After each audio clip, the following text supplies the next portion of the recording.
kasih atas kesempatan dan waktu untuk menyempatkan hadir di tempat yang berbahagia ini, Bapak Ibu, untuk menyaksikan pemaparan dari saya, Jumre Anwar, calon guru penggerak dari SMA Negeri 2 Sidrap, memaparkan aksi nyata modul 1.4, yaitu tentang budaya positif.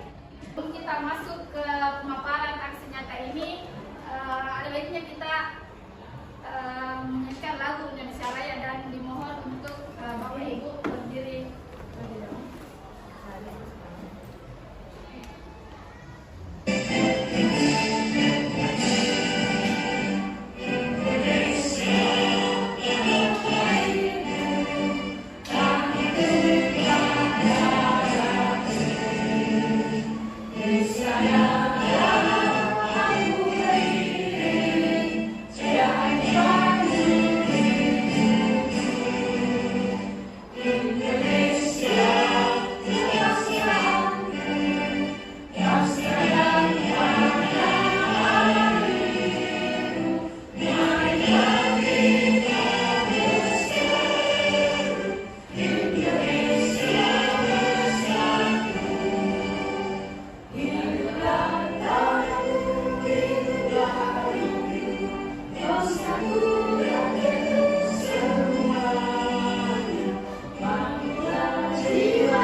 Kita ketahui bahwa Ki Hajar Dewantara itu punya ada tiga kalimat yang selalu kita ingatkan. Yang pertama adalah Inarso Sutulodo, Imadya Mamungkasa, dan Puri Hatayani. Sementara kita di Sidrap ini ada tokoh yang kita jadikan panutan juga, yang sekiranya filosofinya sama seperti dengan Ki Hajar Dewantara, yaitu Nenek Malona.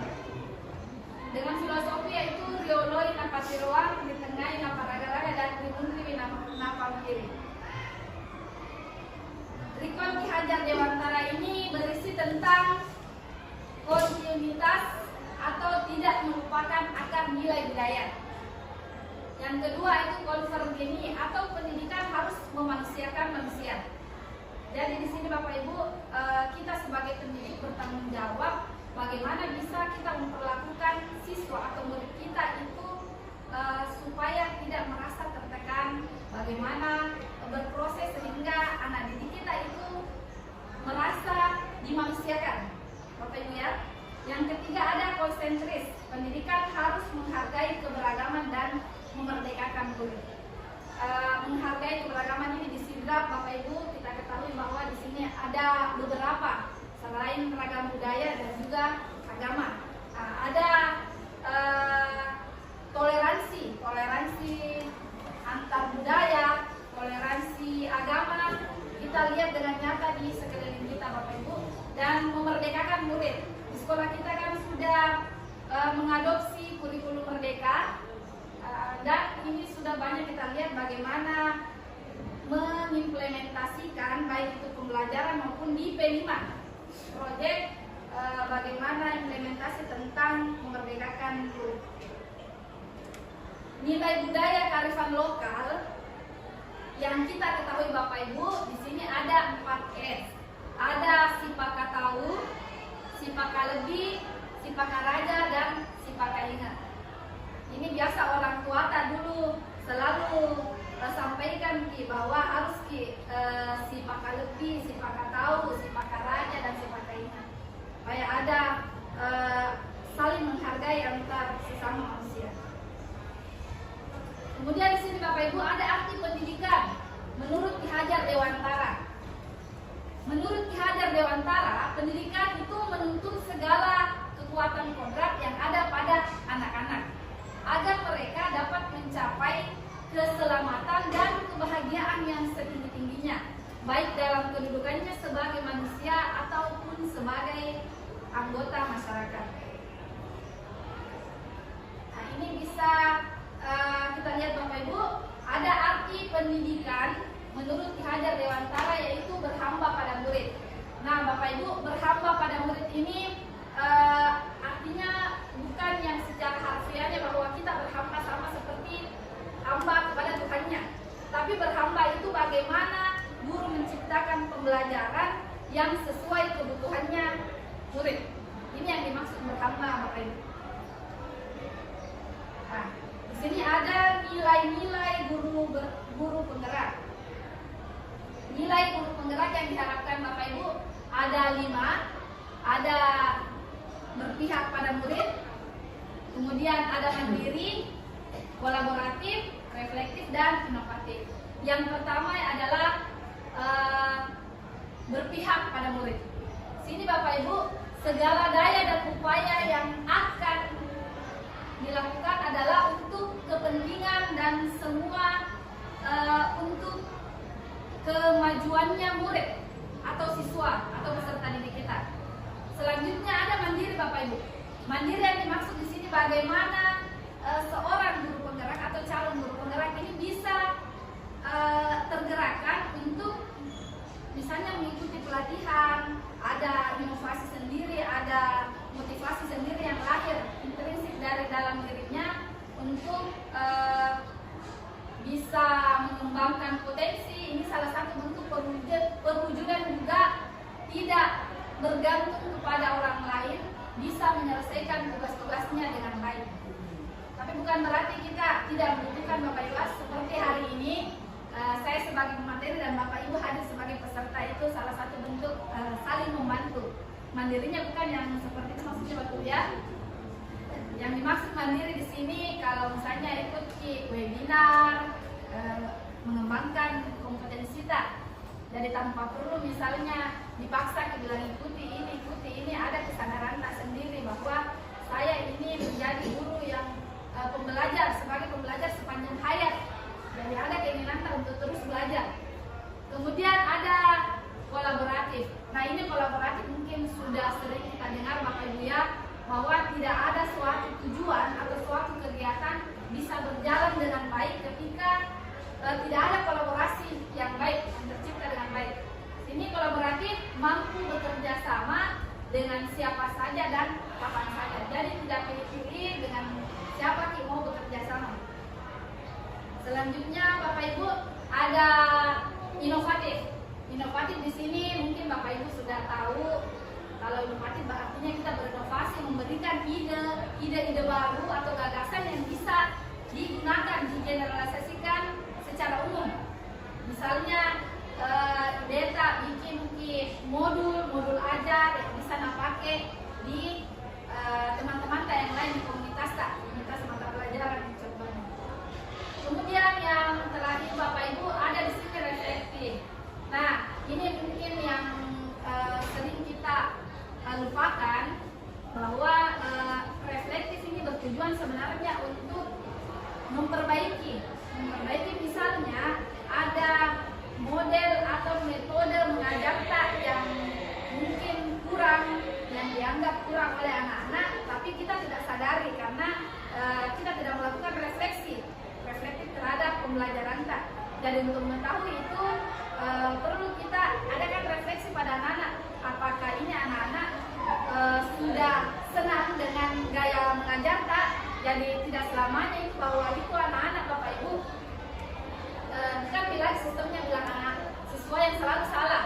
Jadi di sini kita yang harus mengerti bahwa memang perkembangannya itu sekarang kondisi teknologi sangat memberi peran pengaruh yang banyak kepada mentalnya anak-anak, termasuk daya bicaranya. Nah, itu berbeda sama zaman tak dulu. Kalau kita dulu dengan tabe-tabe, sekarang jangankan tabe Bapak Ibu ya, sehelo sama gurunya. Itu yang perlu kita paham Bapak Ibu. Selanjutnya di sini Bapak Ibu ada peran guru penggerak. Mungkin ada di sini fotonya Bu Ruswati. Ada perpustakaan Bu Ruswati ya. Nah, ini salah satu contoh bagaimana kita berbagi sharing ilmu. Jadi tidak ada yang menjadi guru dan tidak ada yang menjadi siswa, tapi semua menjadi guru. Dan belajar itu tidak selalu terkait dengan apa yang dilakukan di kelas, tapi belajar bagaimana kita bisa mengetahui sesuatu yang belum kita ketahui menjadi tahu. Nah, di sini ada 5 peran guru penggerak Bapak Ibu. Yang pertama, bagaimana menjadi pemimpin pembelajaran. Kedua, menggerakkan komunitas praktisi. Yang pertama tadi ini Bapak Ibu, bagaimana penguasaan tak di kelas. Tidak akan mungkin tercipta proses PBM atau pembelajaran yang baik kalau tidak kita kuasai kelas. Jadi kita memang yang memimpin pembelajaran, tapi tidak terlepas dari bagaimana kita memenuhi kebutuhannya siswa tak. Makanya itu kalau di kurikulum Merdeka mungkin ada namanya asesmen diagnostik untuk mengetahui bagaimana gaya belajarnya siswa, kemampuan kognitifnya sebagai langkah awal apa yang akan dilakukan.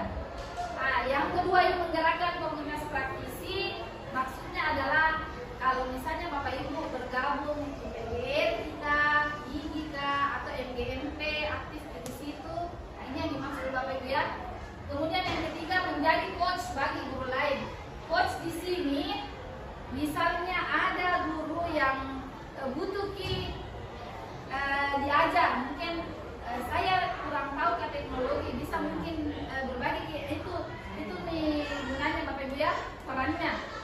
Kemudian yang keempat, mendorong kolaborasi antar guru. Jadi bukan saja berkolaborasi tapi mendorong, jadi mengajak untuk berkolaborasi. Kemudian yang kelima, mewujudkan kepemimpinan murid. Bagaimana menciptakan atau menggali potensi yang ada pada murid supaya ini murid terlahir dengan kekuatan-kekuatannya atau menjadi calon-calon pemimpin. Nah, ini Bapak Ibu ada visi guru penggerak yang saya buat ya, dan ini tidak mungkin sejalan dengan visi sekolah kita, yaitu mewujudkan generasi berwawasan global, berlandaskan tingkat, unggul dalam teknologi, kompetitif dan berkarakter profil pelajar Pancasila. Nah, di sini kita tahu bahwa profil pelajar Pancasila beriman, berakhlak mulia, bertakwa, mandiri, kreatif, bernalar kritis. Dan tak lupa pula saya cantumkan di sini Bapak Ibu, unggul dalam teknologi. Nah, bagaimana saya dan mungkin bisa Bapak Ibu juga implementasikan, diadopsi kalau belajar mungkin yang berbasis IT, karena anak-anak sekarang itu memang tidak bisa dilarang tidak pegang HP. Jadi kalau misalnya, kalau contoh saya Bapak Ibu yang mengajar, tidak saya larang, tapi mungkin saya batasi. Saya batasinya dalam maksud ini jangan membuka aplikasi lain selain yang diperintahkan. Biasanya saya pakai website, saya buat website Bapak Ibu, website yang gratis di.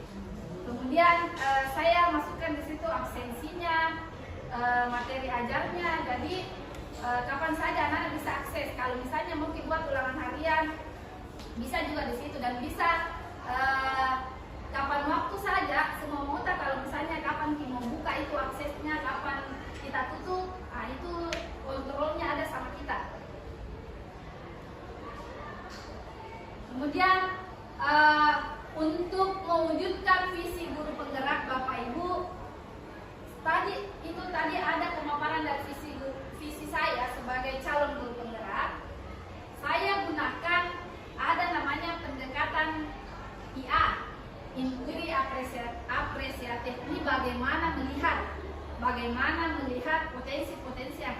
murid supaya lahir murid yang dengan best asetnya atau kekuatannya. Jadi tidak selalu yang dilihat bahwa murid itu salah.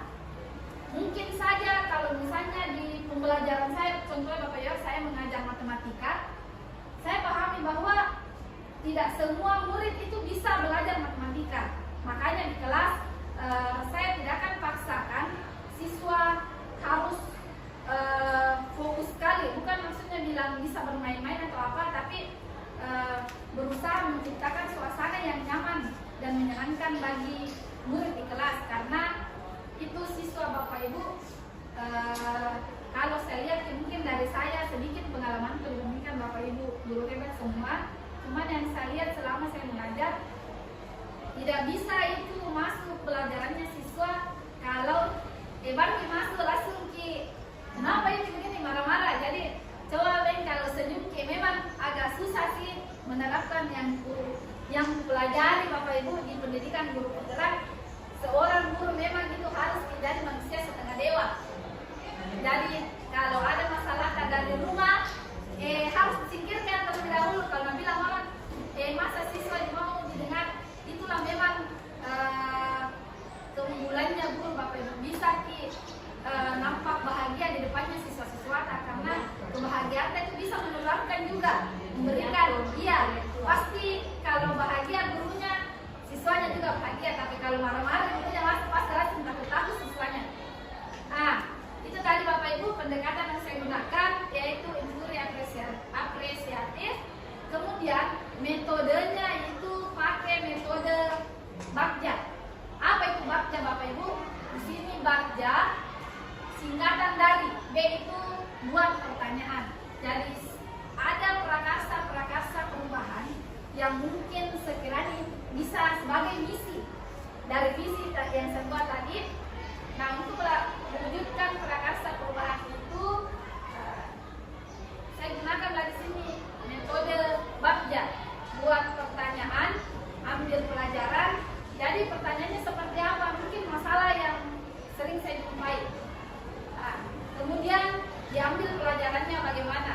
Dan kemudian di G itu gali mimpinya, J jabarkan rencana, kemudian A itu atur aksinya atau eksekusi. Visi guru penggerak akan terwujud dalam misi, yaitu bagaimana kita menanamkan, mengimplementasikan budaya positif. Kalau mungkin Bapak Ibu semua sudah paham tentang bagaimana budaya positif. Budaya positif itu gambarannya mungkin berawal dari kebiasaan baik, lahirlah budaya. Kan begitu Bapak Ibu? Ya. Oke, di sini ada beberapa poin. Ada disiplin positif dan nilai-nilai kebajikan universal. Kemudian motivasi, hukuman dan penghargaan, serta restitusi. Ada keyakinan kelas Bapak Ibu, kebutuhan dasar manusia dan dunia berkualitas, restitusi dan 5 posisi kontrol. Kemudian ada segitiga restitusi. Bapak Ibu, sebelum kita lanjut materi lagi, mungkin bagus kalau kita regangkan badan ya, kita stretching senam pinguin. Mungkin Bapak Ibu sudah biasa dengar ya. Jadi gerakannya dikasih dulu Bapak Ibu ya. Satu 2 kali, baru begini lagi 2 kali. Jadi masing-masing 2 kali Bapak Ibu ya. Oke.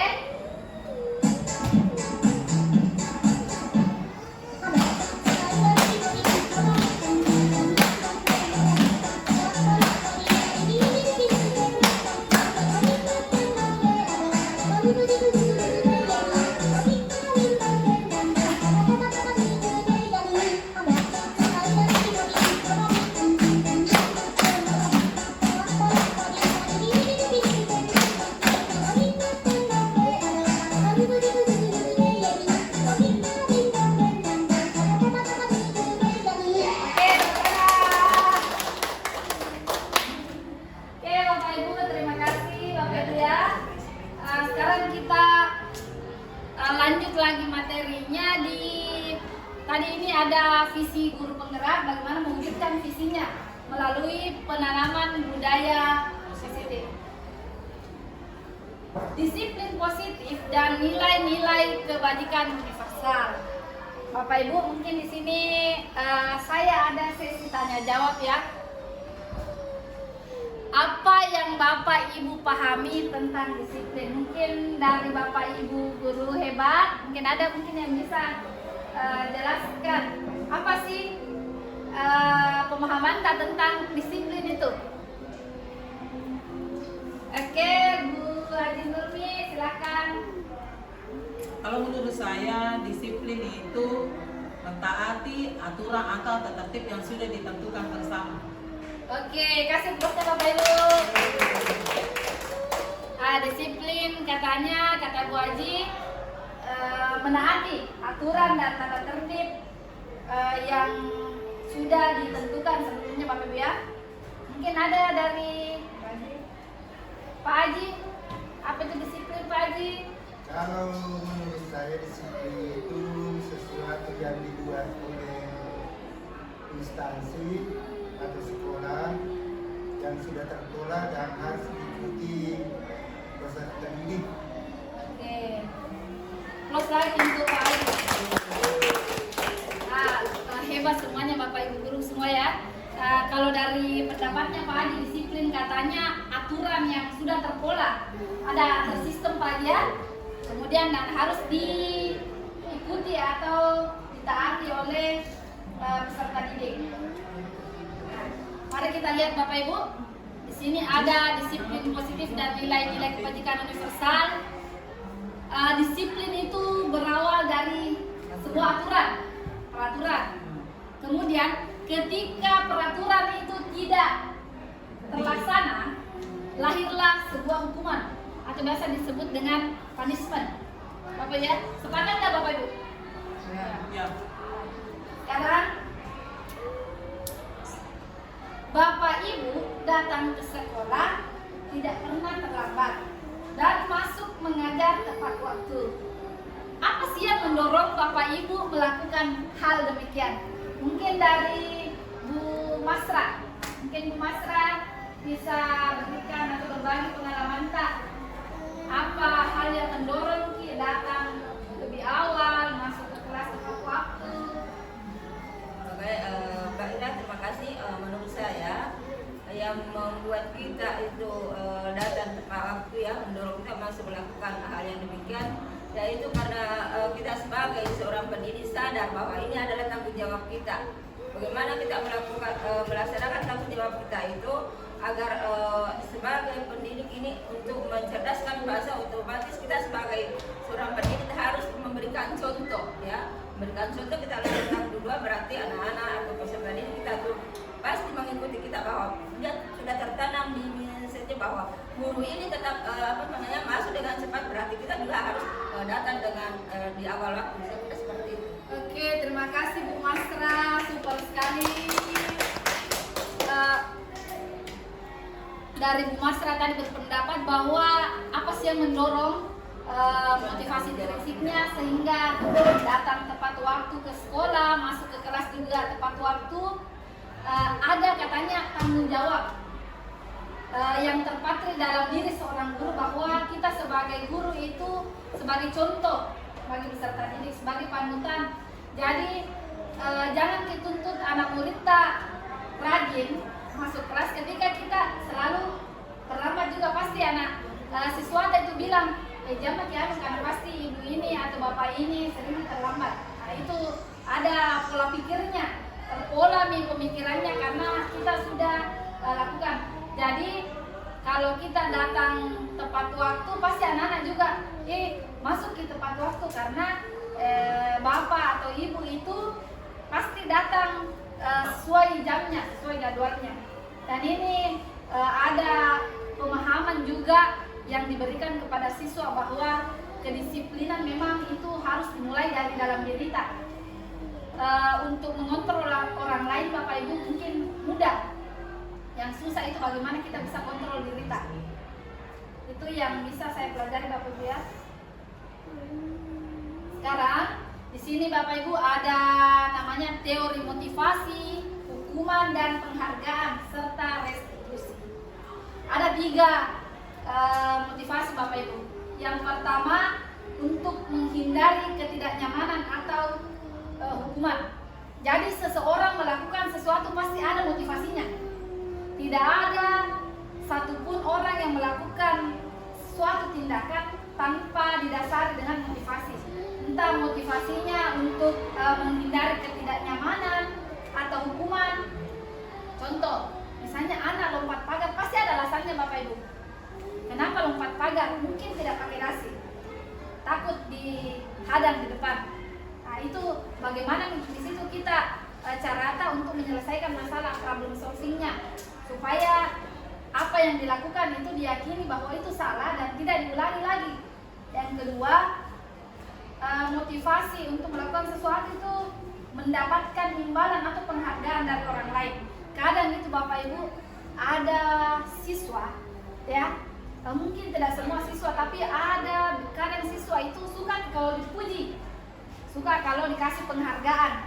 Kalau seperti itu, langsung termotivasi untuk rajin belajar. Supaya saya yang menilai ibu ini atau bapak ini pintar kan di kelas atau bisa kan. Kemudian yang ketiga Bapak Ibu, untuk menjadi orang yang kita inginkan dan menghargai diri sendiri dengan nilai-nilai yang mereka percaya. Nah, ini motivasi yang ketiga ini Bapak Ibu, yang lahir benar-benar dari dalam diri kita. Ini yang dimaksud dengan motivasi intrinsik. Yang kedua tadi Bapak Ibu eksternal, dari luar. Tapi yang ini yang warna merah Bapak Ibu lahir dari dalam diri kita. Contoh Bapak Ibu ya, ketika kita melakukan sesuatu tindakan yang dianggap salah, kita sebenarnya tahu bahwa itu salah. Ada keyakinan kita bahwa tidak boleh melakukan hal seperti ini. Tapi karena mungkin ada faktor X, faktor eksternal sehingga kita melakukan hal tersebut. Nah, di sini motivasi intrinsiknya Bapak Ibu untuk menjadi orang yang kita inginkan dan menghargai diri sendiri dengan nilai-nilai yang mereka percaya. Teori motivasi, hukuman dan penghargaan serta restitusi. Bagaimana sikap Bapak Ibu ketika menghadapi siswa yang melakukan pelanggaran terhadap peraturan atau tata tertib? Kayaknya ini pertanyaan sudah jelas nih arahnya siapa yang patut menjawab Bapak Ibu ya. Karena bagus kayak di sini ada perwakilan dari guru BK Muslim. Mungkin Bu Adi bisa menjawab Bu Adi. Ya, terima kasih. Yang ditanyakan sikap seorang guru ketika menghadapi siswa yang melakukan pelanggaran terhadap peraturan atau tata tertib. Yang biasa kan dilakukan di sekolah untuk mengetahui latar belakang apa penyebab sehingga dia melakukan pelanggaran. Nanti setelah ditanya apa alasannya, baru kita berusaha menggali, dan bukan kita yang putuskan, siswa sendiri apa sebabnya dia melanggar, apa kemudian tinggal kita mengarahkan. Tapi yang putuskan adalah yang menemukan jalannya sendiri, bagaimana caranya adalah siswa sendiri, bukan kita yang menyelesaikan. Kita hanya mengarahkan sebagai guru atau sebagai orang tua di sekolah. Itu saja. Kasih aplaus dulu Bapak Ibu. Nah Bapak Ibu, ini Bu Aji sebagai guru BK patut kita apresiasi ya, karena Bu Aji sudah menerapkan namanya restitusi. Jadi bukan namanya hukuman. Jadi zaman sekarang Bapak Ibu tidak berlaku itu kalau kita menghukum siswa. Jangankan hukum fisik, hukum verbal saja itu sudah termasuk hukuman, karena bisa menyakiti hati dan perasaannya siswa. Kadang dari hukuman itu lahir rasa benci. Nah, tapi kalau restitusi seperti yang Bu Haji tadi jelaskan, ketika ada siswa yang melanggar, jangan langsung tanya nih, dari mana? Kalau dia terlambat ya, dari mana pasti Nabi bilang, atau kenapa terlambat? Pasti Nabi bilang, terlambat kah bangun? Pasti jawabannya yang itu saja. Yang konvensional di jawabannya yang enggak terlambat bangun kah atau macet kah? Logikanya ya, pertanyaan 5 W tambah 1 H bukan di zamannya Bapak Ibu. Karena anak-anak sekarang sudah pintar nih juga mencari alasan. 1000 pertanyaan tak 1001 alasannya siswa. Jadi itu tadi yang dijelaskan oleh Bu Haji, kita tanyakan dulu apakah yang dilakukan itu salah atau benar. Kalau dia sudah anggap salah, nanti kita arahkan apa alasan tak bikin melakukan hal tersebut. Dan kita harus meyakinkan siswa Bapak Ibu bahwa kita sebagai manusia biasa tidak luput dari yang namanya kesalahan. Kesadaran tadi bagaimana bisa memperbaiki kesalahan tersebut. Jadi dari situ lagi, berangkat dari situ kita arahkan ke siswa kira-kira solusi apa yang bagus yang kita yakini, karena kalau kita tawarkan artinya ada aturan, karena yang buat kesepakatan adalah kita. Kadang susah dilaksanakan. Kadang mungkin kita menurut tak gampang, tapi Dia pada susah. siswa susah. Jadi kalau lahir dari keyakinannya siswa itu pasti insya Allah akan baik ke depannya. Memang untuk kebaikan Bapak Ibu agak ini ya, waktunya mungkin repot mungkin, tapi perlahan kalau ini kita tanamkan ke siswa itu akan jadi budaya positif dan tidak ada sifat arogansi. Tidak bilang orang itu anak suka mapukul, suka begini, tidak ada yang begitu. Dan saya selalu tekankan Bapak Ibu ya di kelas, semua kelas yang saya ajar itu bahwa BK bukan tempatnya orang yang bermasalah. BK itu adalah tempat konseling, apapun permasalahan tentang pembelajaran bisa kita konsultasikan, bisa kita tempat curhat di situ supaya tersalurkan Ki. Karena itu anak-anak kalau tidak ada tempat ceritanya, kadang ambil Ki jalan lain. Alangkah baiknya kalau kita sebagai guru itu jadi temannya. Kadang memang guru itu bisa jadi teman untuk siswa. Jadi kalau anak-anak sudah nyaman nih sama gurunya, apapun bisa cerita dan kita bisa memberikan solusi yang tepat kepada siswa, mengarahkan, menuntun siswa itu supaya bisa dikembangkan potensinya. Dan juga tekan ke anak didik Bapak Ibu bahwa misalnya harus begini, harus begitu. Lihat Ki potensinya di mana.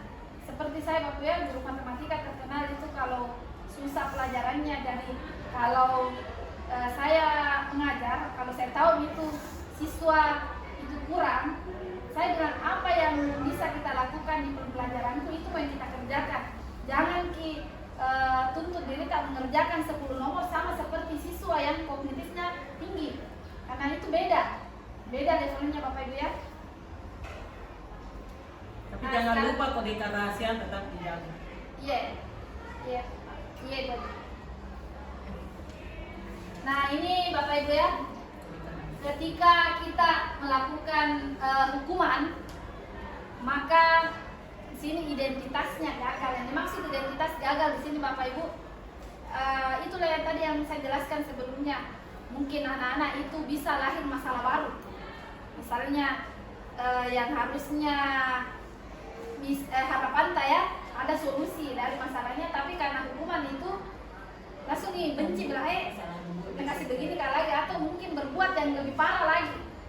Makanya disebut di sini identitasnya gagal. Tapi kalau kita melaksanakan konsekuensi, misalnya Bapak Ibu di pembelajaran seni Bu Rosadia, guru seni, contoh Bu Rosadia, hanya dia tidak masuk, misalnya terlambat masuk 5 menit di pembelajaran seni, mungkin hukumannya jangan kasih lari keliling lapangan karena tidak sejalan Ki.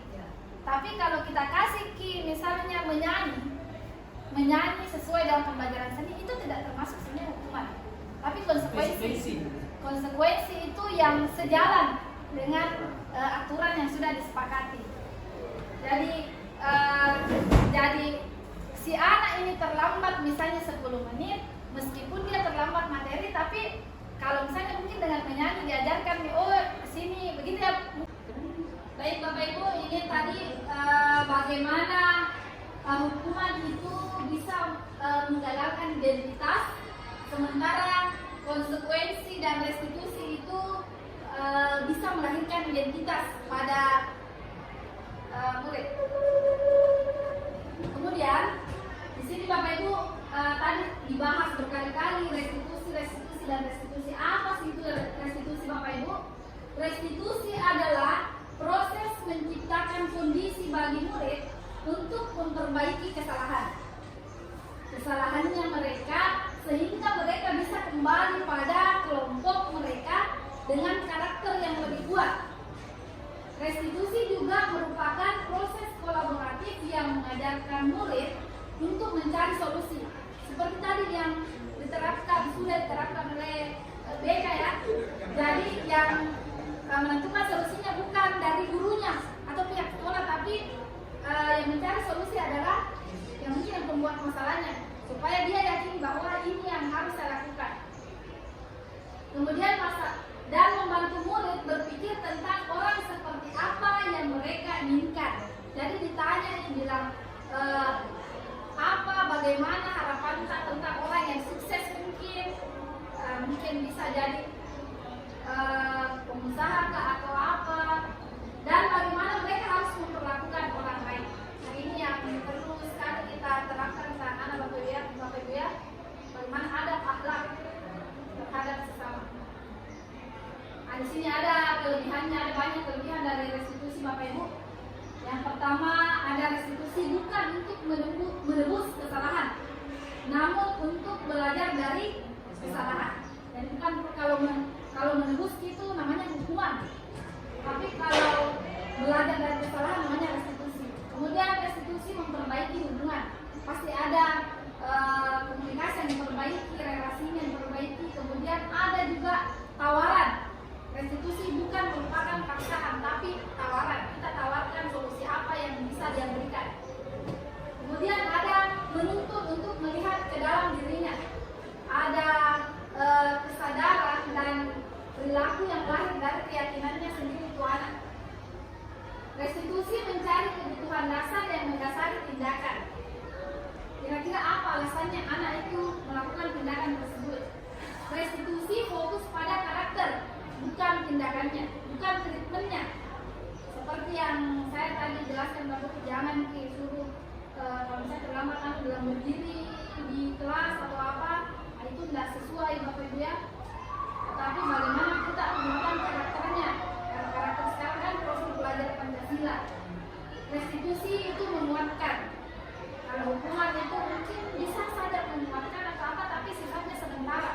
Tapi restitusi ini bisa mungkin diingat sampai seumur hidupnya. Restitusi fokus pada solusinya, bukan pada kesalahannya.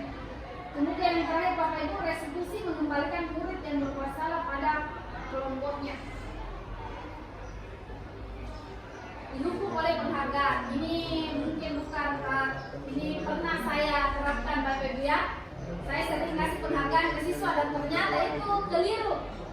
Jadi penghargaan itu sebenarnya salah satu bentuk dukungan juga bagi murid, karena dia akan kayak kecanduan bahwa kalau guru ini mengajar atau menjadikan pembanding.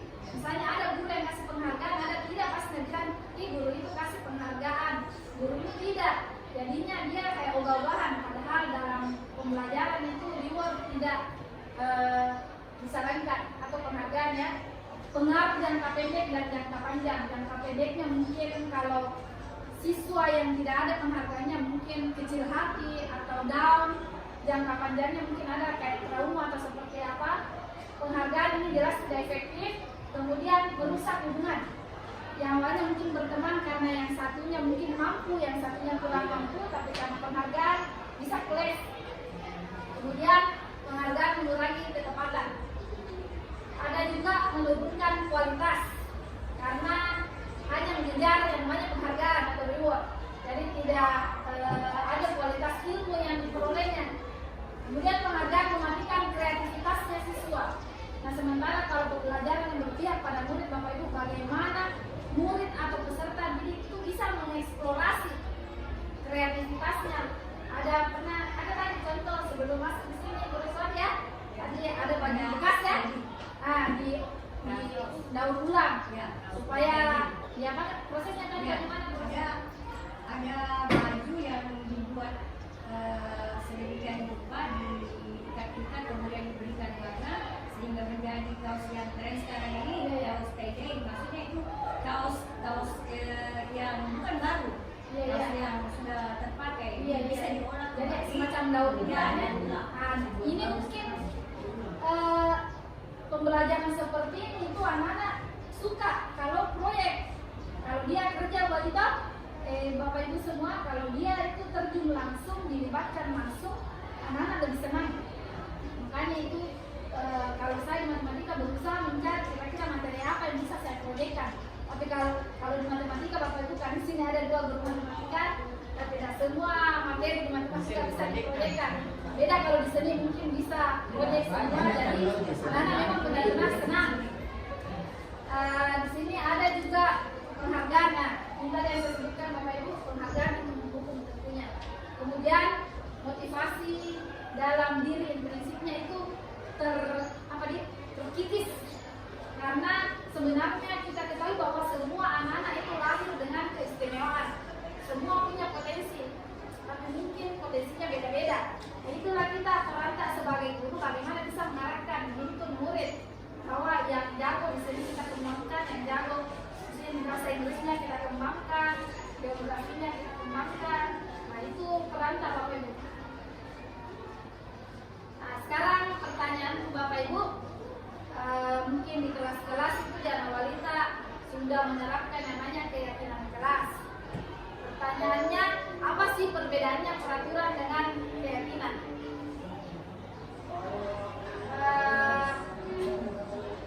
Mungkin Jujus.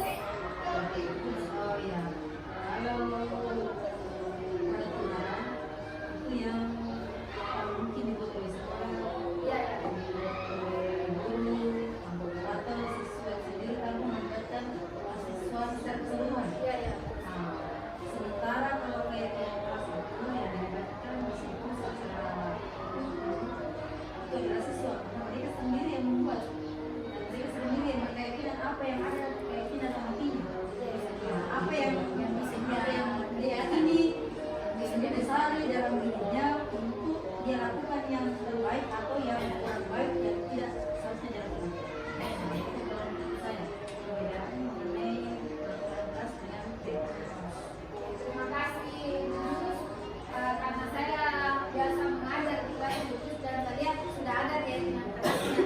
Jadi tepat sekali Bapak Ibu, kalau peraturan kelas itu hanya satu arah, mungkin guru yang buat atau sekolah yang buat. Tapi kalau keyakinan kelas ini ada kesepemahaman yang disepakati bersama, keyakinan yang disepakati bersama dengan melibatkan seluruh warga kelas, baik wali kelas dengan gurunya. Jadi mereka ketika melakukan kesalahan, mereka yakin bahwa itu salah. Jadi tidak ini lagi, tidak perlu lagi dikasih hukuman. Bapak Ibu, di sini ada 4 kebutuhan, ada 5 kebutuhan dasar manusia. Yang pertama adalah bertahan hidup, survive, kemudian kasih sayang dan rasa diterima, ada kebebasan, kesenangan dan penguasaan. Jadi Bapak Ibu, kalau ada anak-anak yang bermasalah, kemungkinan ada salah satu atau lebih dari kebutuhan dasarnya yang tidak terpenuhi.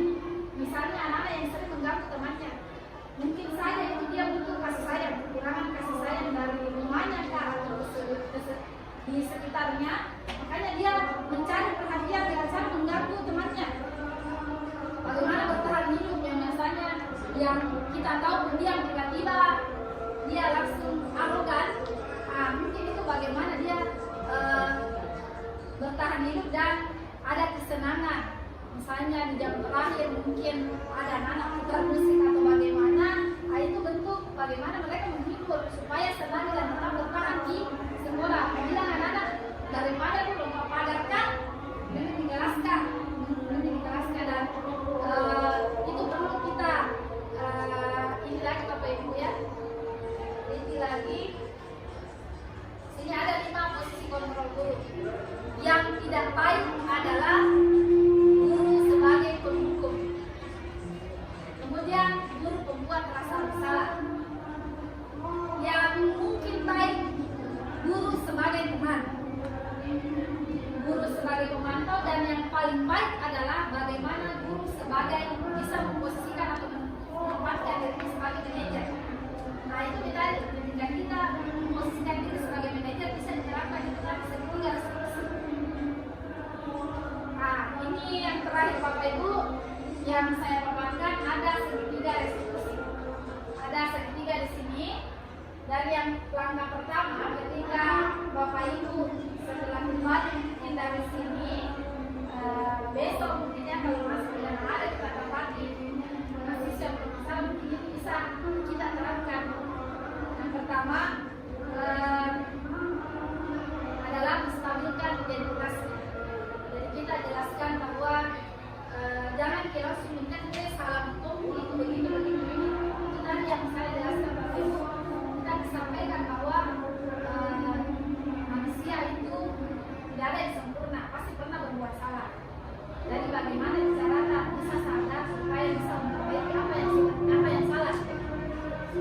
tadi benar.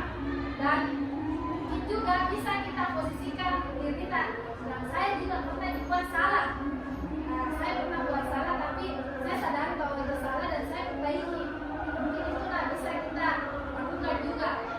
Kemudian yang kedua adalah validasi tindakan yang salah.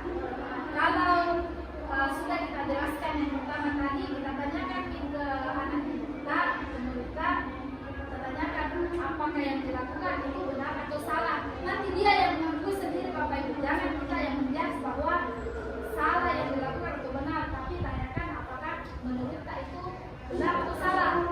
Ketika dia sudah meyakini bahwa yang dilakukan itu salah, di sini lagi menanyakan keyakinannya, kira-kira keyakinan apa yang tidak dilakukan atau bagaimana harapannya manusia yang baik menurut anak ini. Pasti dia akan muncul itu, sebenarnya saya tidak mau kayak begini, saya mau begini, tapi karena ada faktor dari situ kita bisa kasih solusi. Karena itu anak sebenarnya ada semua di pemikirannya, cuma butuh diarahkan, bimbingan. Sini Bapak Ibu, ini adalah materi terakhir. Saya ucapkan terima kasih banyak, 1 jam atau 60 menit waktunya sudah meluangkan waktunya di sini Bapak Ibu untuk berbagi dan share. Saya ucapkan terima kasih. Assalamualaikum warahmatullahi wabarakatuh. Waalaikumsalam. Semoga ini bisa dibantu Bapak Ibu ya.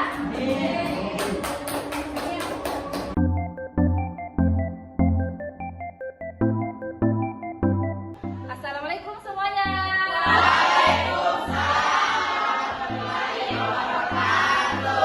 Bagaimana kabarnya, sehat? Sehat. Oke anak-anak semua, di pertemuan kali ini kita mau buat keyakinan kelas tak? Oke, jadi apa harapan kalian, keyakinan kalian, apa yang kalian yakini baik untuk kelas dan hubungan kalian ya, tentang budaya-budaya positif apa yang perlu ditanamkan di kelas ini. Sekarang Ibu minta kalian tuliskan harapan-harapan itu di kertas, nanti kita kumpul, kemudian kita buat rangkuman supaya terangkum menjadi satu keyakinan kelas. Oke? Oke.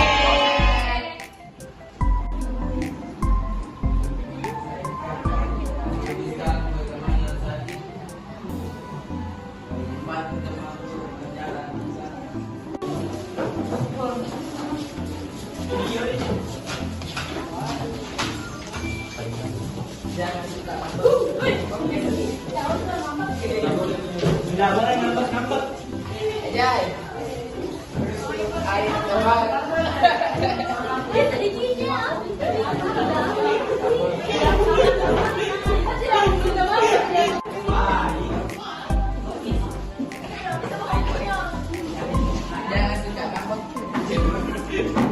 boleh ngambek-ngambek. Nah, sekarang siapa yang bisa bantu Ibu bacakan ini? Saya. Siapa? Oke, Ica, tolong Ica bacakan ini. Anak-anakku semua, ini temannya akan bacakan apa yang sudah kalian tuliskan tentang harapan di kelas kalian ini, ya. Jadi yang pertama itu memiliki kekompakan, yang kedua suasana kelas saat belajar damai, yang ketiga menjenguk teman yang sakit, dan membuli teman.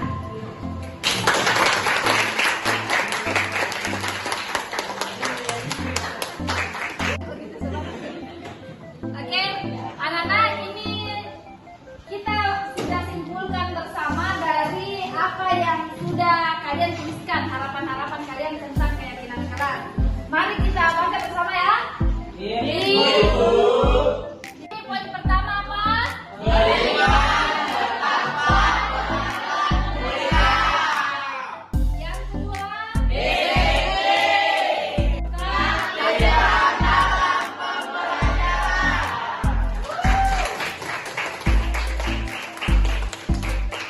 Jadi keenam poin ini adalah keyakinan yang